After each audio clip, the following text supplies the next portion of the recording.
Today on Gba-Z, we're going to check out the Ubisoft developed and published Tmnt game that was released in 2007. Tmnt, of course, stands for Teenage Mutant Ninja Turtles and is based off of the 2007 animated film of the same name. Not to be confused with the 2003 Konami developed and published GBA game titled Teenage Mutant Ninja Turtles. Like other games released on multiple platforms, due to hardware limitations, the Game Boy Advance received its own exclusive version. In this case, it's a side-scrolling beat-em-up instead of an action-adventure game. I want to start this off by saying that the art in Tmnt is top tier. The turtles, allies, enemies, and environments all look great. Characters from the movie look exactly like they should, and the ones that are made up for the game fit right in. When each turtle attacks, the motion lines that follow their weapon are the same color as their bandana, and it really pops. Excellent design choice in my opinion. We do get some reused level and enemy designs, but it's not a deal breaker. The music is also solid here. There are many different songs throughout the game, with each act having multiple that play as you progress through them. This isn't the type of music that you're going to randomly find yourself humming at work, like the Overworld song from the NES Ninja Turtles, or the Big Apple 3 AM theme from Turtles in Time.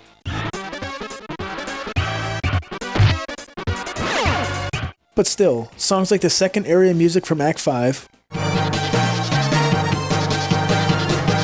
and the boss music from Act 6 are great. Tmnt consists of 7 acts that follow the plot of the movie relatively well. 2 of the acts only allow you to play as Raphael since he fights crime solo as the Night Watcher in those parts of the movie, and 1 act prohibits you from using Leonardo as he has been captured. Other than those 3 acts, you can take your pick between all 4 turtles. For the acts that aren't Raphael exclusive, you pick a secondary turtle to help you out. Once the special bar is filled up, you can summon your companion turtle. If you summon during combat, he will come and fight with you. If you summon after all the enemies are defeated, he will drop health for you. All the turtles start out with the Brotherhood bond of 1, but it increases every time they are paired up for an act. Once their bond reaches level 3, you can either buy a Brotherhood medallion or pick one up from fallen enemies. The medallion allows you to do a screen clearing super move with all 4 turtles. There are 4 different stats in the game, and each of the turtles is better with a specific one. Leonardo stamina, Raphael power, Donatello defense, and Michelangelo speed. Apart from Leonardo being slightly overpowered, which is due to the movie's storyline, it's nice that the turtles are closely balanced. My biggest issue with the NES Turtles game, besides the trolling difficulty, is that the turtles just aren't balanced properly. Sure, the balancing there runs much deeper than it does in TMNT, but it might as well be titled Donatello and the 3 Expendabros. Like with the Brotherhood bond, there's a leveling system in the game. All the turtles start out at level 1, and on normal difficulty, after earning 35,000 and 140,000 points, the level goes up for all 4 turtles and permanently increases their stats.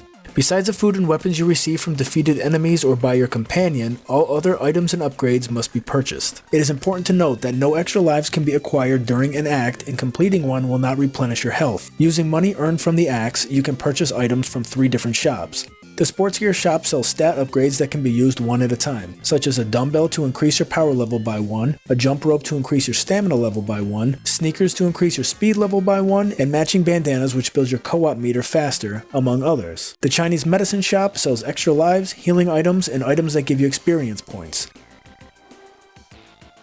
The martial arts shop sells the Brotherhood medallion, a skill scroll which teaches you how to wall jump, a titanium blade, and a gold warhammer. In between acts, you can head to the rooftops to attempt minigames from April, Casey Jones, and Splinter. These aren't necessarily fun minigames, but they will strengthen your fundamentals. April's has you throwing objects, Casey's has you deflecting projectiles, and Splinter's has you juggling enemies. Each has 2 stages to complete for a total of 6 minigames overall. 12 trophies can be unlocked throughout your playthrough, and they all have a bronze, silver, and gold tier. Trophies include finishing an act without losing a life, finishing all acts in a specific time, collecting a certain amount of money, and completing the game.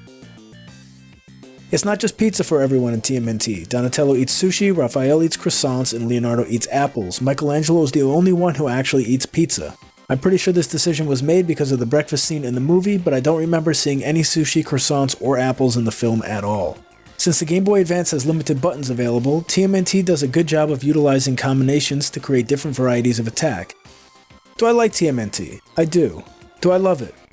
Unfortunately, I don't. The game is almost there for me. If half a dozen things were done differently here, I would say it has the potential to be great. I know what you're asking, what would Jack Falcon do differently? So here it is. 1. The controls need to be tightened up a bit. They're like 90% of the way there. There are times when I pressed A and the turtle didn't jump, or pressed back and he didn't turn around. This can easily lead to undeserved deaths. 2. After getting hit, it would be nice to have a second of invincibility. Multiple enemies in the game can take out entire life bars by constantly spam hitting you and not giving you any chance to fight back. 3. The pickup mechanic needs to be assigned to its own button. In its current state, you can't jump and swing a weapon, and you'll also find yourself picking one up accidentally when fighting too close to them. This can easily be fixed. L and R are both not needed to call your assistant turtle. Use R to call the turtle and L to pick up or throw away your weapon. 4. Time levels are like escort missions, no one likes them. Adding a timer does nothing to enhance them. 5. The bosses are too boring, a lot of them are hit and run away. Don't get me wrong, they look great, but the fights aren't very interesting or fun. 6. It's not unheard of for Game Boy Advance beat-em-ups to have 2-player capabilities. Advanced Guardian Heroes, Double Dragon Advance, and Final Fight 1 all had a 2-player co-op feature. The 3 of them were also released before TMNT. And finally, more pizza. Always, always, always more pizza. So those are my thoughts on TMNT. What are yours? What GBA games do you want to see reviewed? Next episode is about Kong, King of Atlantis. Stay nerdy. I'm out. Getting your nerd on. Getting your nerd on. Getting your nerd on. I got a raging nerd on.